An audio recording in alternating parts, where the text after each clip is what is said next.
Hello বন্ধুরা, শাশুড়ি বৌমা রান্নাঘরে তোমার দিকে অনেক অনেক স্বাগত। দেখো আজকে আমি পালং শাক রান্না করে দেখাবো, চিংড়ি মাছ দিয়ে পালং শাক দিয়ে। দেখো কিভাবে কি করছি তোমাদেরকে দেখাবো। প্রথমে আমি কোঁড়া বসে নিয়েছি।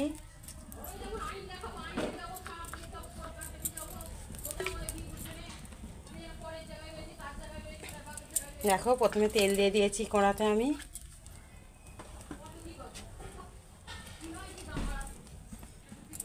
দেখো তেলটা আমার গরম হয়ে গেছে। এবারে তো আমি 5 ফোড়ন দিয়ে দিয়েছি, দিয়ে দুটো তেজপাতাকে ছিঁড়ে দিয়েছি আর কাঁচা লঙ্কা। আমি পুরো তরকারিটা করব কাঁচা লঙ্কা দিয়ে। আর কিছু মশলা লাগবে না সেরকম, 5 ফোড়ন আর কাঁচা লঙ্কা দিয়েই তরকারিটা আমার হয়ে যাবে। দেখো ফোড়নটা আমার হয়ে গেছে। এবার আমি ওতে আলু, কচু, বেগুন দিয়ে দেবো।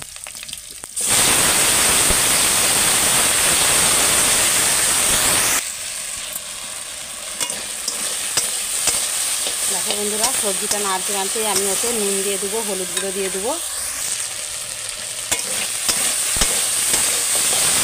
দেখো বন্ধুরা, সবজিটা আমার নাড়া গেছে। এবার আমি ওতে নুন দিয়ে দিচ্ছি, হলুদ গুঁড়ো, লঙ্কা গুঁড়ো দেবো না।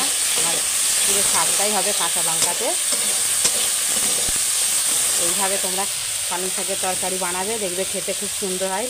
মশলা দিলে পালং শাকের তরকারিটা খুব একটা ভালো লাগবে না।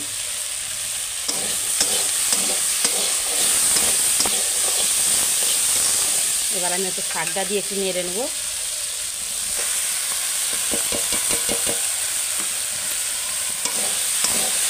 ভালো করে নেড়ে নিয়ে তোমাদেরকে দেখাচ্ছি।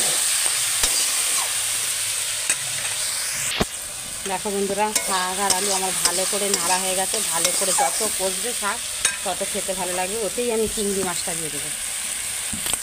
চিংড়ি মাছটা আমি প্রথমে ভেজে নিয়েছিলাম। এবার আমি শাকের সঙ্গে কষে কষে কষে কষে একদম শুকনো হয়ে গেলে জল দিয়ে দেবো।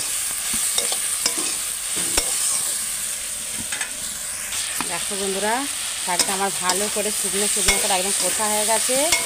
এবার আমি জল ঢেলে দিয়ে দেবো, দিয়ে চাপা দিয়ে দেবো। এবার নামানোর সময় আলু আরে সিদ্ধ হয়ে গেলে একটু চিনি দিয়ে নেড়ে নামিয়ে নেবো। তোমার দিকে দেখাবো। দেখো বন্ধুরা, তরকারিটা আমার হয়ে এসেছে। এবার আমি চিনি দেবো একটু।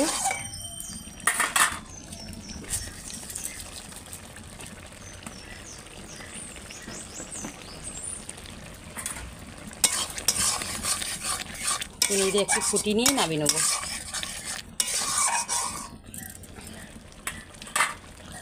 দেখো বন্ধুরা, তরকারিটা আমার হয়ে গেছে। এই যে নামিয়ে নিয়েছি, এই যে নামিয়ে নিয়েছি। কত সুন্দর দেখতে হয়েছে দেখো। কোনো সেরকম মশলাই লাগে না, শুধু 5 ফোড়ন, লঙ্কা আর তেজপাতা দিয়েই তরকারিটা আমার কত সুন্দর, দেখতেও সুন্দর হয়েছে, খেতেও ভালো হবে। তোমরা এইভাবে বাড়িতে বানিয়ে খেও।